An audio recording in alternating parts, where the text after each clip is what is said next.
Greetings, fellow Taoists, and welcome back to the Cultivation Ground of 1991 Review. And so, the journey to annihilate the Fu clan and fulfill the promise made to exile Ruin has begun. Let's explore the details of episode 161 together with 1991 Review. After obtaining the invitation letter, Han Li, clad in his azure robes, transformed into a streak of rainbow light with a demon fox Silvermoon, heading directly for Violet Dao Mountain.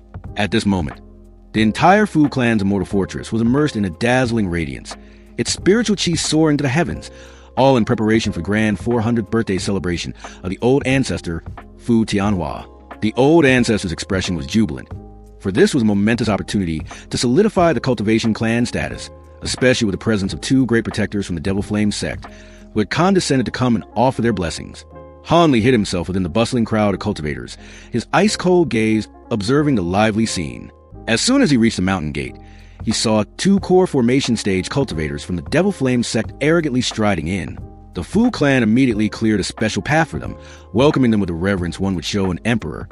Meanwhile, within the Old Ancestor Fu secret chamber, a burly man with an early core formation cultivation base was bowing his head to give a report. Suddenly, Fu Tianhua snapped coldly, his voice laced with killing intent. "This is not the Purple Gold Nation. The spirit-controlling sect wants us to expend our strength to find someone for them? Do they want to turn our Fu clan into their subordinates? Delusional."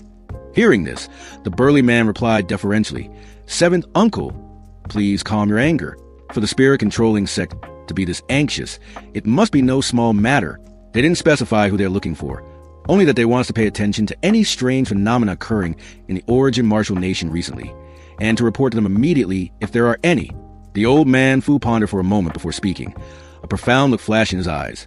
"Oh, if that's the case, it seems the spirit-controlling sect does not want the Devil Flame sect to know about this matter. Our Fu clan has always, in addition to doing our utmost to curry favor with the Devil Flame sect, also secretly maintained relations with the spirit-controlling sect. It seems that despite our enthusiasm, they still don't fully trust our Fu clan. In that case, we should adjust our strategy a little. I wonder if we should try to establish a connection with the Ghost Spirit sect, the weakest of the six sects." Just as his words fell, a strange man's voice, laced with cold mockery, drifted in from outside the window like a phantom. "Ha! I never thought that the Fu clan, aside from clinging to the thigh of the Devil Flame sect, was also secretly colluding with the spirit-controlling sect." The Old Ancestor and the burly man were so terrified their souls nearly scattered. A flash of azure light flickered, and a figure silently materialized in the room.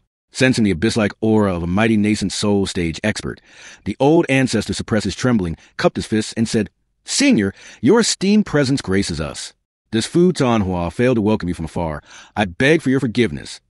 Han Li replied in a cold, emotionless tone, "Dispense with the empty pleasantries. I have come today to demand justice."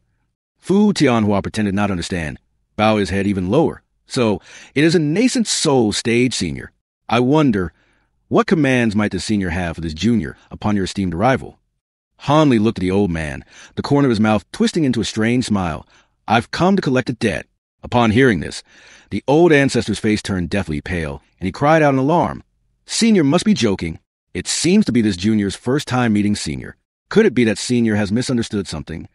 A misunderstanding? Of course not." Han Li laughed coldly as his killing intent erupted. "But you people are making too many unnecessary movements, truly leaving me no time for idle chat. The two of you can take the first step." "You want to exterminate my Fu clan?" the Old Ancestor roared in despair. But at that same instant, he flicked his sleeve, and an Earth Escape talisman flared with a brilliant yellow light. His figure instantly passed through the wall, merging with the earth and disappearing. "Trying to run?" Han Li growled, but his body didn't move. He simply pointed a finger lightly in the burly man's direction. A beam of azure light shot out, effortlessly piercing to the man's protective spiritual light and shattering his chest. The spirit beast pouch in his hand had just begun to glow before it went dim. Casually retrieving the spirit beast pouch, Han Li summoned Silvermoon and said, "You are proficient in Earth Escape arts.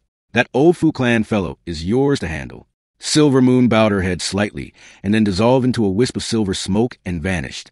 Immediately after, with a mere thought from Han Li, countless gold devouring beetles shrieked out, transforming into dozens of three-colored small swords that carried a sky-filling killing intent as they flew off to slaughter every cultivator in the immortal fortress.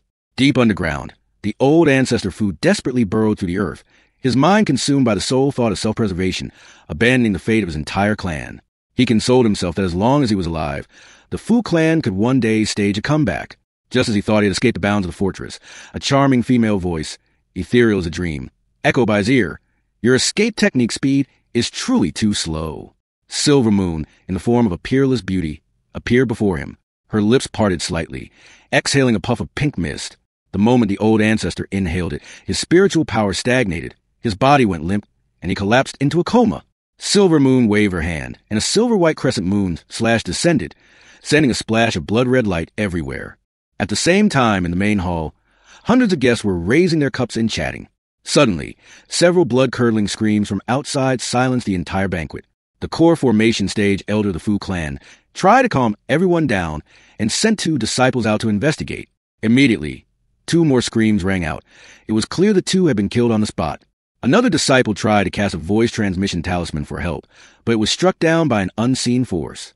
Seeing the grave situation, the 2 protectors from the Devil Flame sect and the Fu clan elder decided to investigate personally. But just as the 3 of them approached the door, a heaven-shaking dragon's roar resounded. A rainbow over 10 zhong long shot in from the outside, circled them gracefully once, and then flew back out. In the hall, all the cultivators were so blinded by the brilliant light that they had to shut their eyes. When they opened them again, a horrific scene greeted them.